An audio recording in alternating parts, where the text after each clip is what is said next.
L'importance de la Déclaration universelle des droits de la personne par les religions du monde est que, d'une part, aujourd'hui, à cause du moment du 11 septembre 2001, qui a été un moment clé, un tournant dans l'histoire des relations entre le politique et la religion,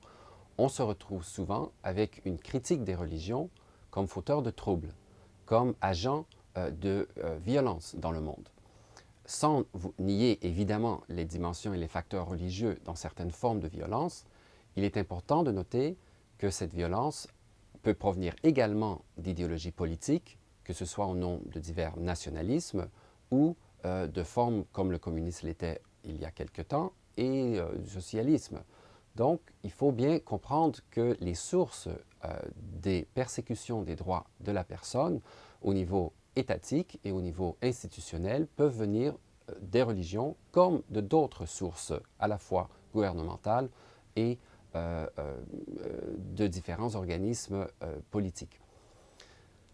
La déclaration qui sortira donc le 7 septembre dans le cadre de cette seconde conférence mondiale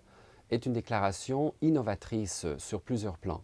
D'abord, il s'agit d'un processus qui a duré plus d'une décade, donc plus de 10 ans de consultation avec différents représentants et membres de diverses institutions religieuses de par le monde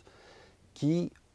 ont lu la Déclaration universelle des droits de la personne de 1948 entérités par les Nations unies et qui en ont fait un commentaire à partir de leur vision du monde religieuse ou spirituelle. Cette forme de dialogue sur plusieurs années, qui s'est fait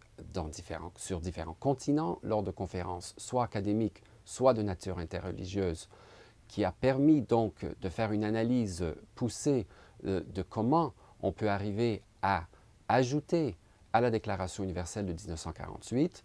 des perspectives qui peuvent enrichir justement notre compréhension de cette notion des droits de la personne aujourd'hui.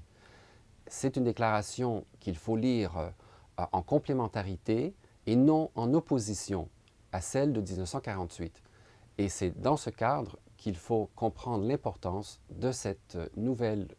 déclaration des droits de la personne par les religions du monde.